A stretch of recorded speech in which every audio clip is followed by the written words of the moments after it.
नमस्कार साथियों, स्वागत है आपको अपने YouTube चैनल एग्रो पाठशाला में। साथियों, आज से एक सीरीज स्टार्ट कर रहे हैं। इस सीरीज में हम कंप्लीट एग्रीकल्चर और स्पेशली कंप्लीट सॉइल साइंस को हम यहाँ कवर करेंगे, जिसमें अगर आप एग्रीकल्चर का कोई सा भी कॉम्पिटिटिव एग्ज़ाम दे रहे हैं या कॉम्पिटिटिव एग्ज़ाम की तैयारी कर रहे हैं तो आपको सारी चीज़ें यहाँ कंप्लीट कराया जाएगा। इवन अगर आप कॉलेज में भी हैं तो कॉलेज के दौरान भी अगर आप पढ़ाई कर रहे हैं तो सॉइल साइंस जैसे एक माना जाता है कि हार्ड सब्जेक्ट है, आपको इजी वे में कोशिश किया जाएगा कि समझाया जाएगा। साथियों, प्रयास ये भी रहेगा कि हम इंग्लिश और हिंदी यानी कि बाईलिंगुअल में आपको प्रोवाइड कराएं। आप एग्रीकल्चर का कोई भी एग्ज़ाम देना जहाँ से एग्रीकल्चर पूछा जाता है तो इस वाले पोर्शन से आपको क्वेश्चन देखने को मिल ही जाएगा। जनरली सॉइल साइंस से बच्चे क्या होते हैं कि थोड़ा सा डरते हैं कि उनको सॉइल साइंस हार्ड लगता है, लेकिन मैं पूरा प्रयास करूंगा बहुत दिनों के बाद, बहुत मेहनत करने के बाद आपको बाईलिंगुअल में बनाकर आपको प्रोवाइड कराने का काम करूंगा। इसमें हम कंप्लीट इन्फॉर्मेशन लेंगे सॉइल साइंस के बारे में, उसके ब्रांचेस के बारे में, सारी चीज़ें हम पढ़ेंगे और ये सीरीज हमेशा कंटिन्यू रहेगा आपके फीडबैक के बेसिस पे। आपका अगर फीडबैक सही आता है तो इस सीरीज़ को कंटिन्यू रखा जाएगा। बाकी ये कोई स्पेशली कोई टारगेट किया हुआ एग्ज़ाम का कंटेंट नहीं है।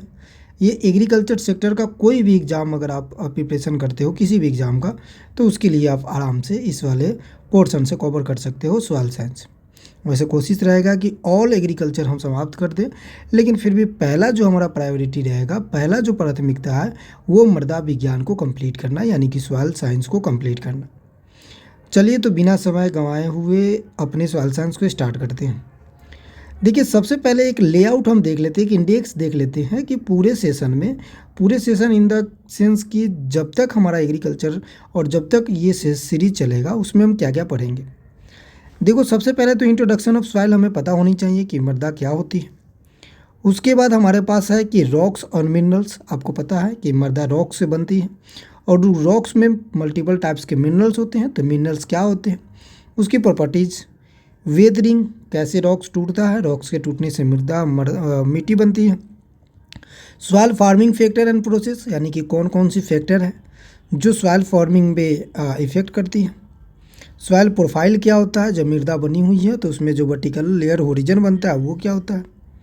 सॉइल फिजिकल प्रॉपर्टी जिसमें हम टेक्सचर पढ़ते हैं, सॉइल स्ट्रक्चर पढ़ते हैं, सॉइल एग्रीगेट पढ़ते हैं। ये सारी चीज़ें आपको सॉइल फिजिकल प्रॉपर्टीज़ में देखने को मिलेगा। फिर अगर हम बात करें कि और क्या हम देखेंगे तो इसमें हम देखेंगे क्या, एक मिनट साथियों, इसमें हम देखेंगे मूवमेंट ऑफ वाटर, जो सॉइल वाटर होता है उसके बारे में पढ़ेंगे। जाहिर सी बात है फिजियोलॉजी का पार्ट, मतलब फिजिक्स प्रॉपर्टी का पार्ट है। उसके बाद अगर बात करें तो जो थर्मल प्रॉपर्टीज होता है सॉइल में वो पढ़ेंगे। सॉइल कोलाइड्स के बारे में जानेंगे। Adsorption of ion and ion exchange and cation exchange capacity and ion exchange capacity. Soil organic matter, CN ratio जिसे हम कार्बन नाइट्रोजन रेशियो के नाम से जानते हैं, और सॉइल बायोलॉजी को देखने वाले हैं। बाकी जो इम्पोर्टेंट टॉपिक है वो हमारा प्लांट न्यूट्रिएंट एंड फर्टिलाइजर है, यानी कि पौधा पोषक और हमारे पास उर्वरक, और तीसरा हम लास्ट में बात करेंगे मैन्योर के बारे में। ये इंडेक्स है जो हम समाप्त करेंगे पूरे एग्रीकल्चर को, पूरे सॉइल साइंस को। पहले तो इंट्रोडक्शन से स्टार्ट करते हैं और इंट्रोडक्शन से हम आगे बढ़ते हुए इस सीरीज़ को कंटिन्यू करते हैं। चलिए, सबसे पहले हमें इंट्रोडक्शन जानना है कि सॉइल साइंस होता क्या है। सॉइल साइंस समझने से पहले हमें थोड़ा सा एग्रीकल्चर की तरफ चलना पड़ेगा। देखो, जब भी आप एग्रीकल्चर पढ़ते हो तो आप सबसे पहले लैंग्वेज पढ़ते हो, और लैंग्वेज के बारे में हमने, लैंग्वेज का फॉर्मेशन कैसे हुआ इसके बारे में हमने इवेल्युएशन ऑफ एग्रीकल्चर पढ़ोगे ना, या फिर इंट्रोडक्शन ऑफ एग्रीकल्चर पढ़ोगे तो वहाँ पे हमने एक्सप्लेनेशन इसका बहुत अच्छे से किया। यहाँ पे हम ज़्यादा समय नहीं लेंगे, लेकिन इतना ज़रूर बताएंगे कि एग्रीकल्चर जो शब्द है वो लैटिन लैंग्वेज से लिया गया है, और आपको पता है कि किसी भी दो व्यक्तियों को जोड़ने के लिए लैंग्वेज बहुत इम्पोर्टेंट होता है। जैसे समानतः अगर हम किसी दूसरे स्टेट में जाते हैं तो वहाँ का लैंग्वेज हमें आनी चाहिए, या फिर एक ऐसा लैंग्वेज आनी चाहिए जो कॉमन लैंग्वेज हो, वो भी जानते हो, आप भी जानते हो, तभी एक दूसरे से हम कनेक्ट हो पाएंगे। तो लैंग्वेज का फॉर्मेशन कैसे हुआ है? दो लोगों को कनेक्ट करने के लिए, व्यापार करने के लिए एक इंग्लिश लैंग्वेज बनाया गया।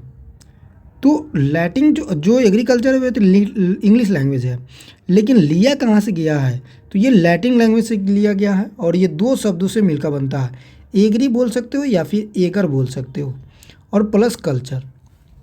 अब यहाँ बात आ जाता है कि सर कल्चर क्या होता है, कल्चर भी थोड़ा बता दीजिए। देखो, कल्चर का मतलब होता है कि कोई भी चीज़ जब डिसिप्लिन मैनर में हो रहा हो। किस मैनर में हो?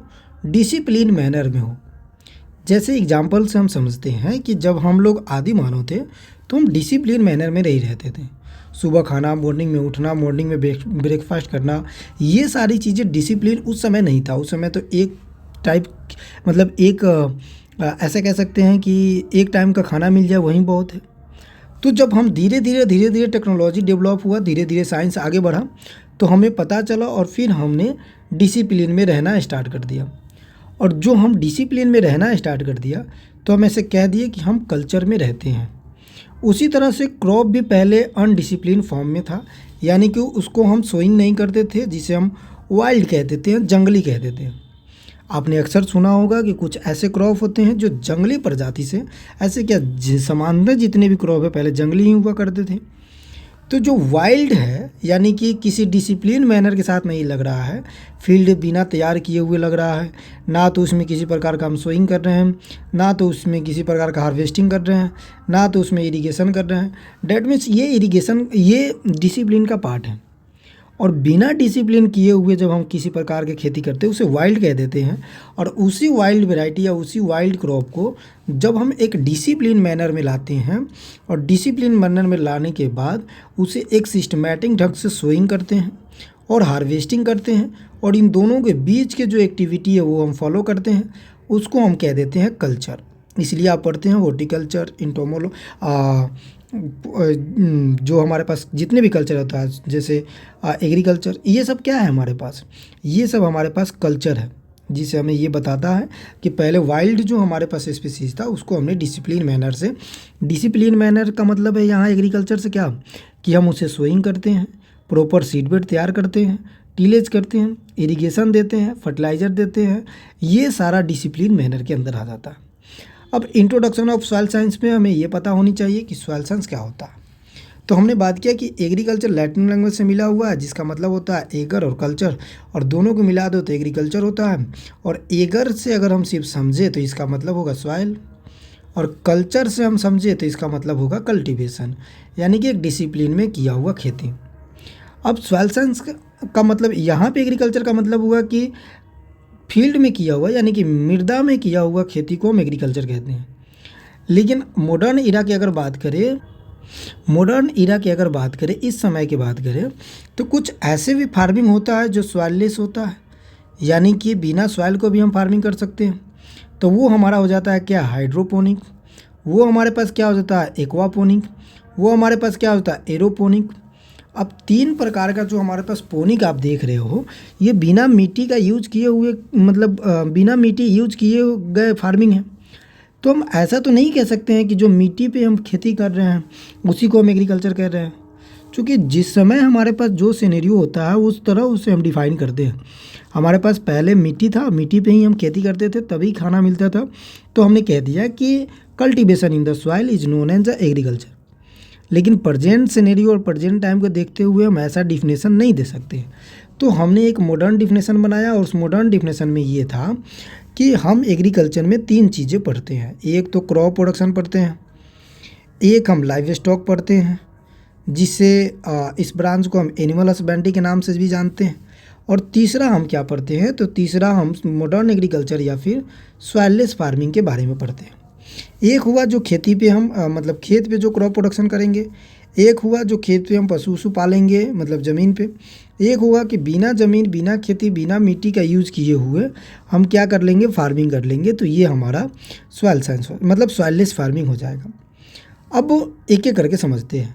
क्रॉप प्रोडक्शन, देखो अभी तक हम लोग सॉइल साइंस पे नहीं आए, एक एग्रीकल्चर का हम पॉइंट ऑफ व्यू बता रहे हैं, क्योंकि एग्रीकल्चर बच्चे क्या करते हैं? रट लेते हैं, लेकिन हम आपको ना एक लाइनअप से ले चल रहे हैं ताकि आपको सारी चीज़ समझ में आ जाए। अब एग्रीकल्चर में क्या होता है कि जैसे मान लो कि एग्रीकल्चर है, सॉरी, जैसे कि सबसे पहले हमने बताया कि क्रॉप प्रोडक्शन हम पढ़ते हैं, क्या पढ़ते हैं, क्रॉप प्रोडक्शन। अब क्रॉप प्रोडक्शन की बात करें तो ये भी दो प्रकार का होगा। एक हमारे पास हो जाता है फील्ड क्रॉप और एक हमारे पास हो जाता है गार्डन क्रॉप। और पहले के जो समय था वो फील्ड क्रॉप से हम ज़्यादा बेसिक न्यूट्रिएंट और बेसिक ज़रूरतें पूरा करते थे, जैसे सीरियल्स हो गया, ये मिलेट हो गया, ये सब सीरियल्स में ही आते हैं, कोर सीरियल में आते हैं। और गार्डन क्रॉप को पहले हम लगाते थे किस लिए, एस्थेटिक्स के लिए, यानी कि शोभा बढ़े इसके लिए लगाते थे। हमें धीरे धीरे पता चला कि न्यूट्रिशन अगर मिनरल्स का कमी हो जा रहा है, विटामिन्स का कमी होता है, तो ये गार्डन क्रॉप यानी कि फ्रूट खाने से ही होगा। तो फिर हमने गार्डन क्रॉप को एक हॉर्टिकल्चर ब्रांच दे दिया, और हॉर्टिकल्चर में भी डिफरेंट तरह के ब्रांचेज होता है, उसको हमें पढ़ना होता है। दूसरा हमारे पास आता है लाइव स्टॉक। लाइव स्टॉक का मतलब होता है कि ऐसे डोमेस्टिक एनिमल्स, ऐसे एनिमल जिसका डोमेस्टिकेशन किया जा सकता है, जिसको पाला जा सकता है, और जिससे क्या निकले, जिससे हमारे पास इनकम का स्रोत हो, जिससे हम इनकम ले सके, उसे हम लाइव स्टॉक कह देते हैं। और इसी ब्रांच को जब हम पढ़ते हैं तो AH यानी कि एनिमल हस्बेंड्री कह देते हैं। तीसरा हमारे पास सॉइललेस फार्मिंग यानी कि विदाउट यूज ऑफ सॉइल और कल्टीवेशन करते हैं, तो उसे हम सॉइललेस फार्मिंग कह देते हैं। जैसे इसमें 3 प्रकार के फार्मिंग आता है, हाइड्रोपोनिक हो गया, एरोपोनिक हो गया और एक्वाकल्चर हो गया। अब आ जाते हैं सॉइल पे फिर से। जैसे आपने सॉइल साइंस में आपने एग्रोनॉमी में देखा और एग्रीकल्चर में देखा कि क्रॉप प्रोडक्शन, तो क्रॉप प्रोडक्शन में हम सॉइल का यूज़ करेंगे ही करेंगे। तो देखो सॉइल साइंस के तो एक अलग से ब्रांच होता है, लेकिन ऐसा बताया जाता है कि सॉइल साइंस मतलब ये एग्रीकल्चर का ब्रांच है और वो भी एग्रोनॉमी और हॉर्टिकल्चर का ब्रांच है, लेकिन फिर भी हम अलग से इसलिए मान लेते हैं ताकि हमें पढ़ने में सहूलियत हो, और फिर हम एक अलग ब्रांच बना देते हैं जिसे सॉइल साइंस कहते हैं। अब आते अपने मुद्दे पे, इसलिए हमने ये सारी चीज़ें समझाया कि ताकि आपको समझ में आ जाए कि कैसे कैसे चीज़ें होती हैं। एक तो सॉइल पे फार्मिंग होगा, एक सॉइल पे हमारे पास जो भी एनिमल हस्बेंड्री है वो हो जाएगा, और तीसरा सॉइललेस फार्मिंग हो जाएगा। अब आते हैं अगले पॉइंट पे। अब हम बात करें सॉइल्स के बारे में, तो सबसे पहले वही वाली बात है कि लैंग्वेज बहुत ज़रूरी है। तो लैंग्वेज की अगर बात करें तो ये भी लैटिन लैंग्वेज से लिया गया। और मैं आपको ट्रिक बता दूं कि जब भी आपको भाषा याद करना हो तो आप याद रखोगे क्या, कि जो भी वर्ड हो उसके लास्ट में अगर कल्चर लगा हो और वो लार्ज एरिया हो, आपको लगे कि ये एक जगह पे सीमित नहीं है, ये बहुत बड़ी संख्या में सीमित है, तो हम कह सकते हैं कि वो लैटिन से है। बस एक छोटा सा ट्रिक है याद करने का। तो जैसे सॉइल साइंस को देखोगे तो ना तो लास्ट में कल्चर है, तो कल्चर नहीं है तो ऐसा तो समझ सकते हैं कि मिट्टी एक ही जगह नहीं है, पूरे वर्ल्ड में है, एक लार्ज स्केल पे है। तो हम कह सकते हैं क्या, कि ये भी लैटिन लैंग्वेज से लिया गया है। चलिए, अब लैटिन लैंग्वेज किस लैंग्वेज से मतलब कौन सा वर्ड से लिया गया है, तो सोलम से लिया गया। अब भाई सोलम का मतलब क्या होता है, जब आप होरिजन हम पढ़ेंगे ना, तो होरिजन में हम आपको बताएंगे कि सॉइल का जो फॉर्मेशन होता है वो एक होरिजेंटल लेयर बनाना स्टार्ट कर देती है, जिसमें डिफरेंट प्रकार का लेयर होता है। उस लेयर में सबसे जो मिनरल्स और सबसे इम्पोर्टेंट लेयर होता है वो A एंड B होता है, और इसी A एंड B लेयर को हम कह देते हैं सोलम, जिसे हम ट्रू सॉइल के नाम से भी जानते हैं। ठीक है, सॉइल कैसे बनता है, ट्रू सॉइल क्या है, ये तो आगे जैसे जैसे हम बढ़ेंगे वैसे वैसे हम आपको समझाते चलेंगे। लेकिन अभी ये सॉइल जो वर्ड है ये सोलम से लिया गया है, और सोलम का मतलब होता है ग्राउंड। क्या होता है, ग्राउंड। जैसे आप रूम लेने जाते हैं ना, तो आंटी बोलती है ना कि ग्राउंड फ्लोर पे खाली है, तो वो ग्राउंड या फिर फ्लोर होता है। जैसे होता है नहीं कि फर्स्ट फ्लोर सेकंड फ्लोर, तो ग्राउंड और फ्लोर जैसे आप मिट्टी को देखते हो तो इस तरह आपको दिखाई देगा। तो ये जो ग्राउंड देख रहे हो ये सोलम का मतलब होता है। अब बात आ जाता है कि सोलम का मतलब तो हमने समझ लिया कि फ्लोर एंड हमारे पास ग्राउंड हो गया। तो अगर सेंटेंस के अनुसार सॉइल साइंस को पढ़ना हो तो हम ऐसा कह सकते हैं कि स्टडी ऑफ, एक मिनट, हम क्या कह सकते हैं कि study of soil. Study of soil क्या हो जाएगा, या ग्राउंड या फ्लोर क्या हो जाएगा, सॉइल साइंस हो जाएगा। कह सकते हैं, कोई दिक्कत नहीं हो सकता, हम इतना आसानी से कह सकते हैं। ठीक है, चलिए, ये सिंपल लैंग्वेज में हो गया। अब ये तो इंट्रोडक्शन रहा थोड़ा सा हमने सॉइल साइंस के बारे में। अब हमारे पास दूसरा पॉइंट आता है कि view of soil. View of soil का मतलब है कि हम मिट्टी को किस किस नज़रिया से देखते हैं। देखो, तो ये 2 नज़रिया हम देखते हैं मिट्टी का। अगर कोई एग्रीकल्चर ऑफिसर है, जैसे आप लोग जब पढ़ के बनोगे ऑफिसर, तो आप लोग एक प्रकार से मिट्टी को देखोगे। एक एग्रीकल्चर जो साइंटिस्ट है वो देखेंगे, एक हमारे पास जो फार्मर है वो देखेंगे। तीनों एक ही कैटेगरी में आते हैं हम लोग। चलिए, एक हो जाता है हमारे पास जो कंस्ट्रक्शन ऑफिसर होता है वो हो जाएगा, या फिर माइनिंग ऑफिसर होता है वो हो जाएगा, या फिर बिजनेसमैन जिसे हम कॉमन मैन भी कहते हैं, जो अलग पॉइंट ऑफ व्यू रखेगा। तो अगर आप एग्रीकल्चर साइंटिस्ट फार्मर से अगर पूछते हैं कि सॉइल क्या होता है, तो वो कहेगा क्या कि सॉइल एक प्रकार का एक नेचुरल बॉडी है। सॉइल क्या है? एक नेचुरल बॉडी है जो क्या हैबिटेट रखता है प्लांट ग्रोथ के लिए। हम ऐसा कह सकते हैं कि प्रकृति का एक ऐसा जगह जहाँ पे हम प्लांट को ग्रोथ करते हैं और जहाँ से हमें भोजन आता है। यानी कि हम मिट्टी को क्या कहते हैं? अन्न देवता के नाम से जानते हैं। किसके नाम से जानते हैं? अन्न देवता के नाम से जानते हैं। तो यहाँ पे मिट्टी को क्या कह देंगे कि यहाँ पे हमारे लिए मिट्टी क्या है? माता है, जो क्या देती है? जो हमें प्रोडक्शन देती है, जो हमें भोजन खाने के लिए देती है। तो ये हमारे पॉइंट ऑफ व्यू से हो गया। लेकिन कंस्ट्रक्शन और कॉमन मैन और उसके साथ साथ माइनिंग ऑफिसर से पूछेंगे तो वो कहेगा कि जो मिट्टी है ना, वो या तो डेब्री है। डेब्रीज का मतलब होता है कि जो कॉन्सेंट्रेशन होता है, मतलब अन जो ऐसा कह सकते हैं रिगोलित, मुझे सेंटेंस याद नहीं आ रहा, रिगोलित कह सकता है। ठीक है। दूसरा वो कह सकता है कि एक प्रकार की ये क्रैकिंग द रॉक्स है, मतलब रॉक के टूटने से बना हुआ है, यही कह सकता है। तो दोनों का नज़र अलग अलग होता है, इसलिए हमने व्यू ऑफ सॉइल बता दिया कि सॉइल का व्यू क्या होता है। अब अगर हमें डिफ़ाइन करना है कि सॉइल साइंस क्या है, क्या करना है? डिफ़ाइन करना है कि सॉइल साइंस क्या होता है। तो सॉइल साइंस डिफ़ाइन करने से पहले ये जो हम अर्थ देखते हैं, इसके ऊपर एक लेयर होती है जिसे हम टॉप लेयर के नाम से जानते हैं। कौन सा लेयर? टॉप लेयर के नाम से जानते हैं। और ये कितना होती है? तो ये आपका 0 से लेकर 15 सेंटीमीटर तक हम मानते हैं। अब 0 से 15 सेंटीमीटर तक आप देखते हो तो इसे फरो स्लाइस के नाम से जानते हैं। ठीक है। फरो स्लाइस इसलिए कि 0 से जो 15 सेंटीमीटर है, अगर आप उसका 1 हेक्टेयर का वेट ले लेते हो तो 1 हेक्टेयर का वेट हो जाएगा 2.25 गुने 10⁻⁶, यानी कि इतना मिलियन। 10⁻⁶ का मतलब क्या होता है? 1 मिलियन।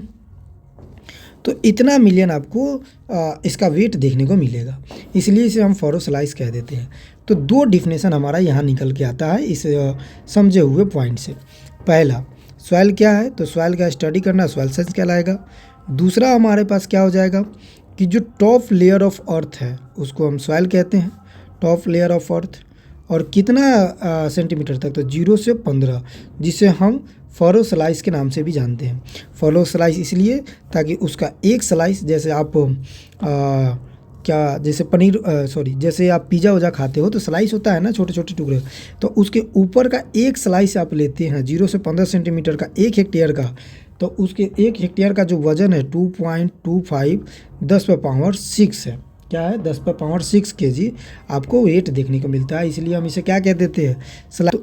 ठीक है। तो ये तो हमारा रहा सरफेस वाला भाग, जो टॉप सरफेस है। ठीक है। तो हम इसे क्या कह देंगे? सॉइल साइंस कह देंगे। एक हमारा डिफिनेशन जो सटीक डिफिनेशन है वो निकल के क्या आ जाएगा कि soil is a natural body to consist मतलब बना है, consist of minerals and organic matter. जो किससे बना है? मिनरल्स एंड ऑर्गेनिक मैटर के मिलने से बना हुआ है।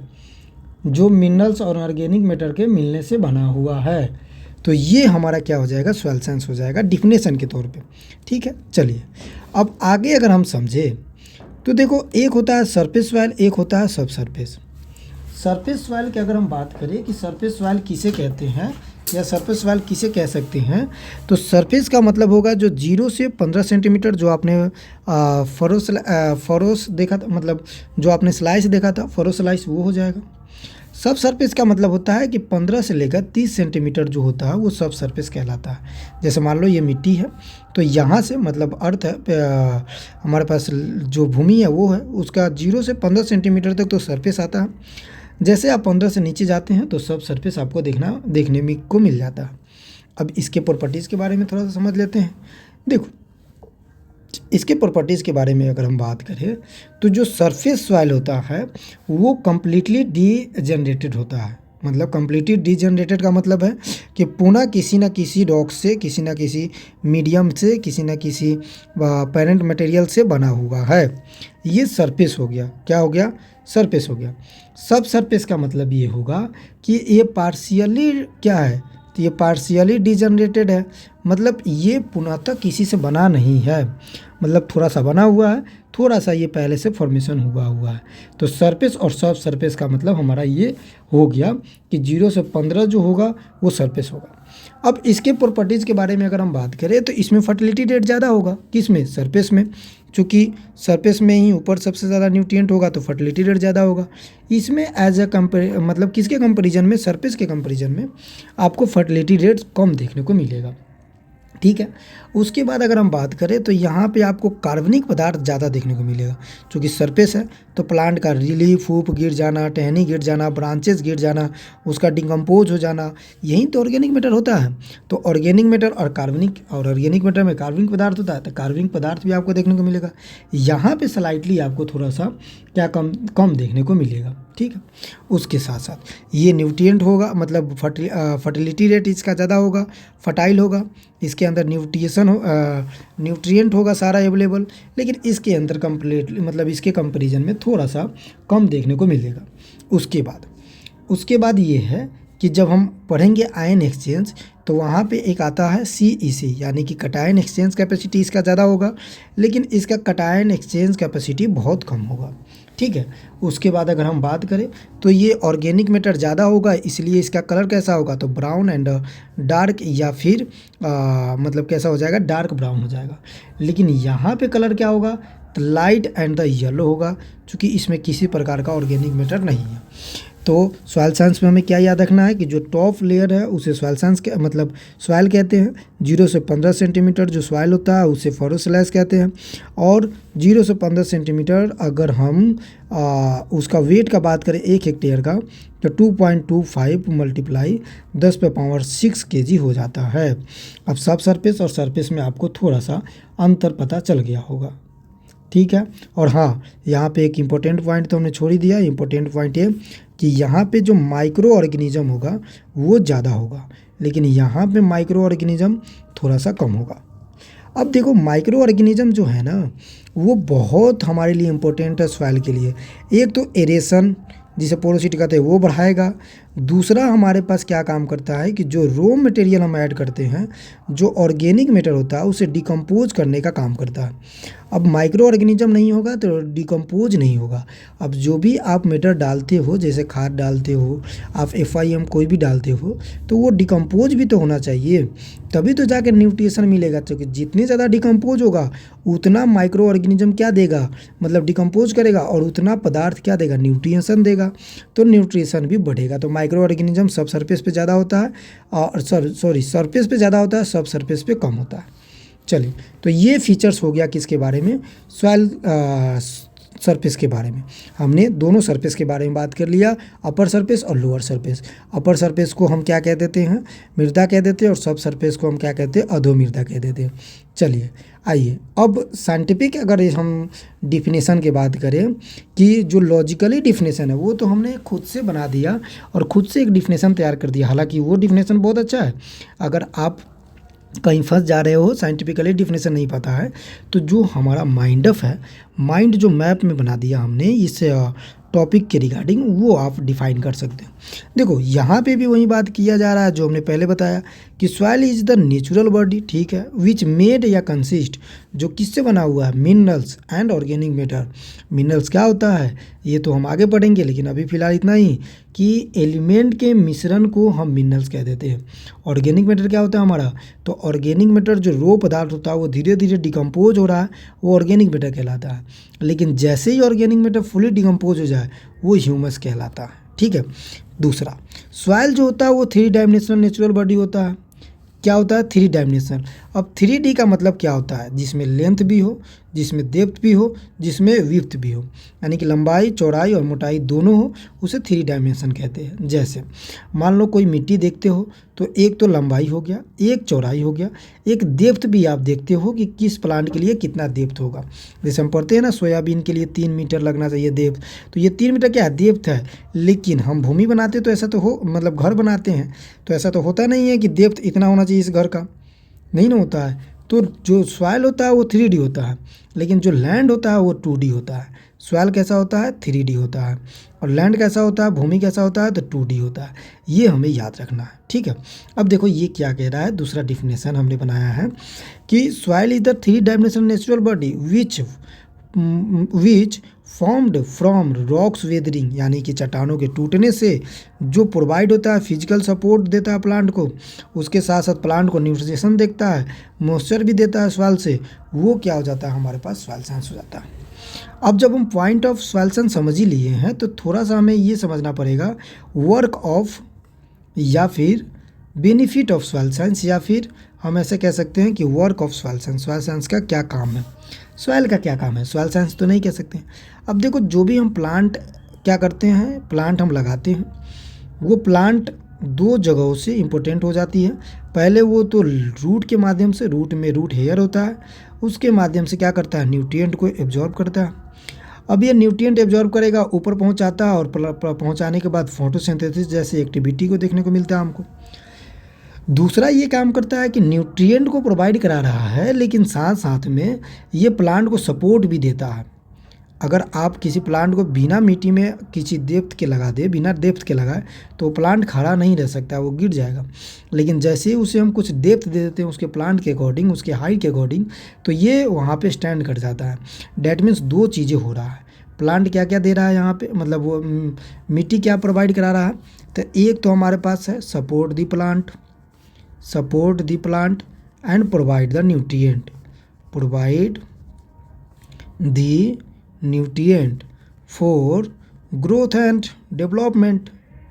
इसके लिए क्या करता है, सॉइल का मतलब यूज करता है। ये सारी चीज़ें हमारा प्रॉफिट हो गया। कुछ और डिफिनेशन हम अगर देखना चाहें तो लिखा हुआ है कि the soil science deal with soil, मतलब जो सॉइल साइंस होता है, जो साइंस होता है, वो सॉइल के बारे में डील करता है। Naturally resources of the on the earth including pedology, जो genesis, classification, mapping, physical, chemical, biological and fertility properties of the soil and the property in the relation their management for the crop production. देखो definition इतना बड़ा लिखा हुआ है, लेकिन हम एक लाइन में अगर बात करें तो ये कह रहा है कि जो साइंस होता है वो सॉइल से डील करता है, मृदा से डील करता है। जो सरफेस पे बताता है कि नेचुरली इसका क्या क्या रिसोर्सेस है, इसके पेडोलॉजी, इडेफोलॉजी क्या होता है, इसके बारे में बात करेंगे। तो ये सारी चीज़ें क्या होती है, सॉइल साइंस होती है। चलिए, तो अब सॉइल साइंस हो गया। अब सॉइल को हमने जैसे व्यू ऑफ साइंस में देखा था, सॉइल में देखा था कि 2 लोग हैं, दोनों लोगों का जो नज़रिया है सॉइल के बारे में वो अलग अलग है। किसी ने बताया कि जो सॉइल है, मृदा है, वो एक नेचुरल बॉडी है। किसी ने बताया कि ये प्रकृति के दिया हुआ बॉडी है, लेकिन उसके साथ साथ ये हमारे लिए भोजन पैदा करती है, हमारे लिए क्या है, माता है, भोजन प्रदान करने का काम करती है। तो 2 ब्रांचेज हम रख लेते हैं, दोनों का 2 ब्रांचेज है। एक हमारे पास है पेडोलॉजी, एक हमारे पास इडेफोलॉजी। सबसे पहले फिर से वही बात, लैंग्वेज पे आते हैं। दोनों का लैंग्वेज क्या होगा, ग्रीक होगा। चूँकि ट्रिक में आपने पढ़ा होगा और हमने पढ़ाया भी है कि जिसके लास्ट में लॉजी लगा होगा वो क्या हो जाएगा, वो ग्रीक वर्ड से लिया होगा। अब लॉजी लगा हुआ है, डैट मीन्स ये किस लिया गया है, ग्रीक वर्ड से लिया गया। Exception is the everywhere, exception आपको हर जगह देखने को मिलेगा ही मिलेगा। क्योंकि कुछ ऐसे लैंग्वेज होते हैं जिसके लास्ट में लॉजी लगा होता है, लेकिन वो ग्रीक और लैटिन दोनों से होता है। जैसे कि आप सेरिकल्चर देख लो, जैसे कि आप पोमोलॉजी देख लो, पोमोलॉजी भी लैटिन और ग्रीक दोनों से मिलकर बना हुआ है। तो एक्सेप्शन इज़ द एवरीवेयर, अपवाद हर जगह होते हैं, और अपवाद से क्वेश्चन आता है तो हमें अपवाद को ज़्यादा याद रखना पड़ेगा। चलिए फिलहाल हम चलते हैं कि पेडोलॉजी और इडेफोलॉजी किसे कहते हैं। देखो, पेडोलॉजी का मतलब हुआ कि वो आदमी, वो इंसान जो सॉइल के बारे में कह रहा है कि हम सॉइल का स्टडी करेंगे, लेकिन उसके क्लासिफिकेशन, डिस्ट्रीब्यूशन के बारे में अध्ययन करेंगे। किसके बारे में अध्ययन करेंगे? क्लासिफिकेशन, डिस्ट्रीब्यूशन, डिस्क्रिप्शन के बारे में अध्ययन करेंगे। जैसे कि मृदा का अध्ययन करेंगे, लेकिन उसके वर्गीकरण और विवरण के बारे में बताएंगे कि ये सॉइल का क्या क्लासिफिकेशन है, सॉइल का क्या यहाँ पे डिस्क्रिप्शन है। लेकिन दूसरा बंदा कह रहा है कि स्टडी ऑफ सॉइल, सॉइल के बारे में पढ़ेंगे, लेकिन with respect to the plant growth for the food and the fibre production. यानी कि क्या हो जाएगा हमारे पास? यानी कि यहाँ हो जाएगा कि खाद्य और रेशम उत्पादन के लिए जो पौधे के वृद्धि से संबंधित मिट्टी का अध्ययन करते हैं उसे हम इडेफोलॉजी कह देते हैं। अब देखना, पेडोलॉजी का मतलब हुआ कि एक ऐसा बंदा जो सॉइल के बारे में स्टडी कर रहा है, लेकिन सिर्फ उसके क्लासिफिकेशन की भाई सॉइल का क्लासिफिकेशन कितना है, डिस्क्रिप्शन कितना है। जैसे आप पढ़ते हो ना सॉइल का क्लासिफिकेशन की एलोबियल सॉइल कौन है, जो रेड सॉइल होता है वो क्या होता है, ब्लैक सॉइल, ये क्या आ जाता है? पेडोलॉजी में आ जाता है। लेकिन इडेफोलॉजी का मतलब होता है कि सॉइल का स्टडी करेंगे with respect of crop production, कि कौन सा सॉइल किसके लिए सूटेबल है। जैसे हम पढ़ते हैं ना कि क्ले सॉइल हमारे लिए बढ़िया होता है, जो लोमी सॉइल होता है वो सबसे बढ़िया होता है, चूँकि इसमें तीनों का टेक्सचर होता है। तो ये क्या है? ये हमारा इडेफोलॉजी है, एक ब्रांच है कि पेडोलॉजी भी सॉइल के बारे में स्टडी करेगा, लेकिन क्लासिफिकेशन, डिस्क्रिप्शन और डिस्ट्रीब्यूशन के बारे में अध्ययन करेगा। लेकिन पेडोलॉजी क्या करेगा? सॉइल का स्टडी करेगा, वो रिस्पेक्ट ऑफ किसके बारे में? प्लांट के, कि भाई कौन सा सॉइल प्लांट के लिए सूटेबल है। तो 2 ब्रांचेज और 2 क्लासेस हमारा यहाँ कंप्लीट हुआ। आते हैं आगे अगर हम बात करें तो हमारे पास अलग अलग जो वैज्ञानिक है, अलग अलग साइंटिस्ट हैं, उनके द्वारा अलग अलग मत दिया गया है। मत इन द सेंस की डिफिनेशन दिया गया है सॉइल साइंस का। जैसे हमने एक जनरल लैंग्वेज में क्या समझा कि सॉइल क्या है? तो मृदा एक प्रकार का नेचुरल बॉडी है जो किससे कंसिस्ट या मेड हुआ है? तो ऑर्गेनिक मैटर एंड मैन्योर से, ऑर्गेनिक मैटर एंड मिनरल से मिलकर बना हुआ है। तो कुछ हमारे जैसे या हमसे विद्वान लोग या हम लोग से विद्वान लोग, कुछ साइंटिस्ट हैं जिन्होंने अपना अपना मत रखा। देखो साइंटिस्ट हमारे पास बहुत सारे हैं, तो उसमें से कुछ साइंटिस्ट ऐसे हैं जिन्होंने बताया कि नहीं सॉइल साइंस ये होगा, किसी ने बताया नहीं सॉइल साइंस ये होगा। तो आइए देख लेते हैं कौन सा बंदा किसने क्या बताया। जो व्हिटनिंग के द्वारा बताया गया 1891 में कि soil is the natural bin या फिर न्यूट्रिएंट बीन जिसे कहते हैं। क्या है? Nutrient bin. जैसे होता है ना डस्टबिन का मतलब क्या होता है? पूरा कूड़ा कचरा हम डस्टबिन में रख देते हैं। तो न्यूट्रिएंट बीन का क्या मतलब होगा कि सॉइल एक प्रकार से न्यूट्रिएंट का बीन है, यानी कि न्यूट्रिएंट का रहने का जगह है, न्यूट्रिएंट का घर है। तो व्हिटनिंग ने ये कहा, डिफिनेशन क्या दिया कि जितने भी सॉइल प्लांट है जो न्यूट्रिएंट लेता है वो मृदा से ही लेता है, इसलिए हम मिट्टी को क्या कहते हैं? न्यूट्रिएंट बीन के नाम से कहते हैं। अब जो बेसेली डेकुचेव साहब था, डेकुचेव कौन सा है? तो डेकुचेव साहब ने कहा कि सॉइल एक नेचुरल बॉडी है जो मिनरल्स एंड ऑर्गेनिक मैटर के मिलने से बनता है। किसके मिलने से बनता है? नेचुरल बॉडी है जो मिनरल्स एंड ऑर्गेनिक मैटर के मिलने से बनता है। अब यहाँ से आपको 3 चीज़ें याद रखना है। वैसेली जो डेकुचेव साहब है इनको फादर ऑफ हम पेडोलॉजी कहते हैं, फादर ऑफ मॉडर्न पेडोलॉजी कहते हैं, फादर ऑफ सॉइल साइंस कहते हैं। क्या कहते हैं? फादर ऑफ सॉइल साइंस कहते हैं इन वर्ल्ड। इंडिया में पूछे कौन सा है? तो इंडिया में फादर ऑफ J.W. लिथर है। ठीक है, फिलहाल हम आते हैं डिफिनेशन की तरफ। फिर जेफी साहब ने 1936 में बताता है कि ये नेचुरल बॉडी है, लेकिन ये मिनरल्स और ऑर्गेनिक मैटर से मिलने से बना ही है, लेकिन ये हॉरिजेंटली होता है। हॉरिजेंटली का मतलब होता है कि जो वर्टिकल लेयर आप देखते हो हर एक प्रकार के हॉरिजेंटल बनता है वो होता है। तो कौन सा बताया? जेफी ने बताया। फिर जेनी ने बताया कि नेचुरल बॉडी तो है, आपका कहना सही है, लेकिन ये रॉक्स एंड मिनरल्स के वेदरिंग से बना है। तो देखो अब हमारे पास अलग अलग साइंटिस्ट का अलग अलग मत है। कभी एग्जाम में पूछ दिया जाएगा कि according to Jenny what is the soil science, तो आपको बताना पड़ेगा कि soil is the natural body to consist of rocks and the minerals weathering. ये जेनी साहब के अनुसार है। ये वही जेनी साहब है जिन्हें सॉइल फॉर्मिंग फैक्टर दिया है, जो हम आगे देखेंगे। एक हमारे पास है रूफिन एंड द सिमोनसन। इन्होंने बताया कि soil is the mix of earth upper most mental of the weathering and rocks and organic matter. यानी कि जो सॉइल है वो पृथ्वी, जो मिट्टी है वो पृथ्वी के सबसे ऊपरी आवरण के अपक्षयिक चट्टानों और कार्बनिक पदार्थों के मिश्रण है। तो अलग अलग साइंटिस्ट ने अलग अलग अपना डिफिनेशन दिया। फिर से एक बार रिवाइज कर लेते हैं। व्हिटनिंग ने कब दिया? 1891 में। क्या बोला कि एक प्रकार से न्यूट्रिएंट बीन है, सारा प्लांट न्यूट्रिएंट यहीं से एब्जॉर्ब करता है। बी डेकुचेर साहब ने, जिसे हम father of soil science, father of pedology, father of modern pedology कहते हैं, 1900 में बताया कि ये नेचुरल बॉडी है जो मिनरल्स एंड ऑर्गेनिक मैटर मिलने से बनता है। जेपी साहब ने क्या बताया कि ये नेचुरल बॉडी है जो मिनरल्स एंड ऑर्गेनिक मैटर और हॉरिजॉन्टली लेयर होता है। उसके बाद बताया जेनी साहब ने कि ये नेचुरल बॉडी है लेकिन रॉक्स एंड मिनरल्स के वेदरिंग से बनता है। चले, अलग अलग साइंटिस्टों ने अपना मत रख दिया है। अब चलते हैं हम अगले टॉपिक पे। अब थोड़ा सा जनरल चल ही रहा है तो थोड़ा सा हमें इंपॉर्टेंट पॉइंट देख लेना है कि full form of soil science. Soil science का फुल फॉर्म क्या होता है भाई? तो सॉइल का मतलब यानी कि एस फोर क्या हो जाएगा? एस स्टैंड क्या हो जाएगा? यानी कि एस फोर क्या हो जाएगा? सोल हो जाएगा। सोल का मतलब होगा आत्मा। ओ फोर ऑफ हो जाएगा, आई फोर इन्फिनाइट हो जाएगा और एल फोर हमारे पास लाइफ हो जाएगा। That means soul of infinite life, अनंत जीवन का आत्मा है, यानी कि ये अनंतों तक चला आया है और अनंतों तक रहेगा। तो इसे हम क्या कह देंगे? सॉइल साइंस कह देंगे। कभी आपसे पूछ ले या जनरल नॉलेज के लिए भी हमारे पास होना चाहिए कि सॉइल का फुल फॉर्म क्या होगा? एस फोर क्या? Soul, O for of, I for infinite और एल फोर लाइफ। अब सॉइल साइंस यहाँ पे देखो क्या लिख रहा है कि provide nutrient and air water and support the plant. तो हमने पहले ये बात कर लिया है। चलिए, अब दो साइंटिस्ट का नाम आपको याद रखना है। कितने साइंटिस्ट का? दो साइंटिस्ट का नाम याद रखेंगे। पहला जिसे वेसेली डेकुचेव कहते हैं, दूसरा JW लीथर।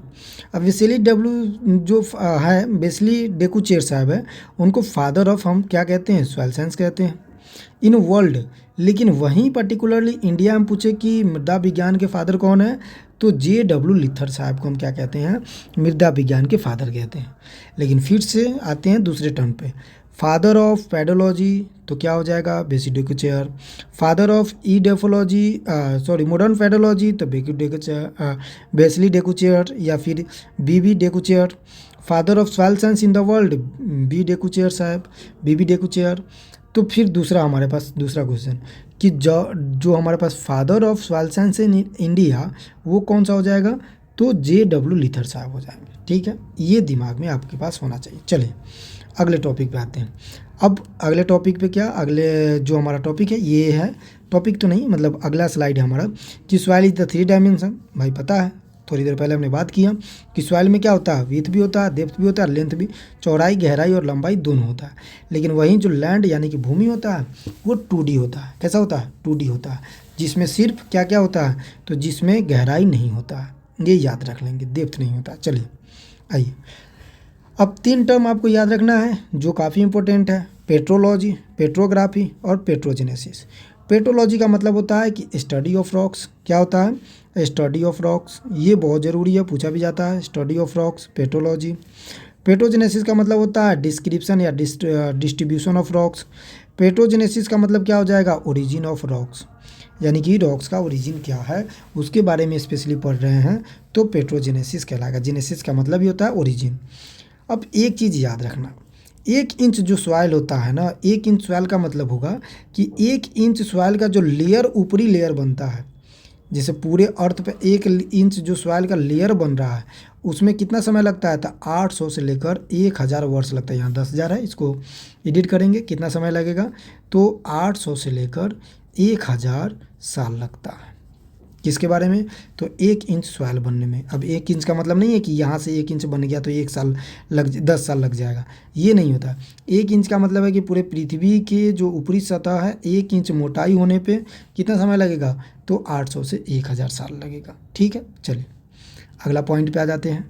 थोड़ा सा हम देख लेते हैं इंपॉर्टेंट इंस्टीट्यूट, जो हम सॉइल साइंस पढ़ ही रहे हैं तो सॉइल साइंस से रिलेटेड हमारे पास इंपॉर्टेंट इंस्टीट्यूट का नाम याद होना चाहिए। जैसे संस्था दिया हुआ है, लोकेशन दिया हुआ है, आपको ये पता होना चाहिए। International year of soil science 2015 में सेलिब्रेट करते हैं और उस समय का थीम क्या था? Healthy soil for the healthy life. चलिए, वर्ल्ड सॉइल डे 5 दिसंबर को हर साल सेलिब्रेट करते हैं, आपको पता ही होगा। 23 दिसंबर को क्या सेलिब्रेट करते हैं ये आप कमेंट में बताएंगे। तीसरा हमारे पास है कि ICAR का जो Indian Institute of soil science institute है वो कहाँ पे? भोपाल कहाँ पे? मध्य प्रदेश। चौथा हमारे पास है कि national bureau of soil survey and the land use planning, जिसे NBBSS LPU के नाम जानते हैं, ये नागपुर कहाँ पे है? महाराष्ट्र। तो इस तरह याद रखेंगे। फिर है कि हमारे पास Indian Institute of soil Science and Water Conservation, तो देहरादून कहाँ पे है, तो उत्तराखंड। उसके बाद हमारे पास है central soil salinity research institute Karnal. उसके बाद हमारे पास है कि सेंट्रल एरिड जोन जोधपुर। तो ये हमारा कुछ इंस्टीट्यूट है जो आपको याद रखना है, और आपको डेट वाइज भी कुछ याद रख लेना है। बस इतना सॉइल साइंस से रिलेटेड इंस्टीट्यूट आपसे पूछा जाएगा। तो आज हमने इंट्रोडक्शन देख लिया, इंट्रोडक्शन में सारी चीज़ें बात कर ली। कल जब हम क्लास स्टार्ट करेंगे तो interior part of the earth crust से स्टार्ट करने वाले हैं। आई होप कि आपको सारी चीज़ें समझ में आया होगा, और कंटिन्यूअसली आप बने थे इतने देर तक, तो आपको बहुत बहुत धन्यवाद। आज हमने इतना ही कवर किया। आज हमारा जनरल इंट्रोडक्शन था, तो हमने थोड़ा सा एग्रीकल्चर वगैरह समझने का प्रयास कर लिया था, तो उसमें थोड़ा सा समय लग गया। कल से हम प्रयास करेंगे कि आपको सॉइल साइंस कंटिन्यूअसली इसे बताया जाए और सारी चीज़ समझाया जाए। हालांकि हमने एक एक पॉइंट को क्लियर करते हुए चला। बाकी हम उम्मीद करते हैं कि आपको समझ में आया होगा, और जो भी डाउट होगा वो कमेंट में आप लिख देंगे, हम कमेंट को आपका रिप्लाई दे देंगे। बाकी फीडबैक ज़रूर दीजिएगा, फीडबैक देना नहीं भूलिएगा। और साथ साथ मैं आपसे एक चीज़ बोल रहा हूँ कि अगर आपको लगता है कि इन्फॉर्मेटिव चैनल है, तो अपने दोस्तों के पास और उसके साथ साथ आप खुद ही सब्सक्राइब कर लें और अपने दोस्तों से भी करवा लें, ताकि जो इन्फॉर्मेशन होता है वो आप तक भी पहुँचे, और उसके साथ साथ फ्री ऑफ कॉस्ट जो कंटेंट मिलता है, जो कहीं नहीं प्रोवाइड कराया जाता है, वो आपको प्रोवाइड कराया जाए। धन्यवाद, मिलते हैं अगले वीडियो में। धन्यवाद, जय हिंद।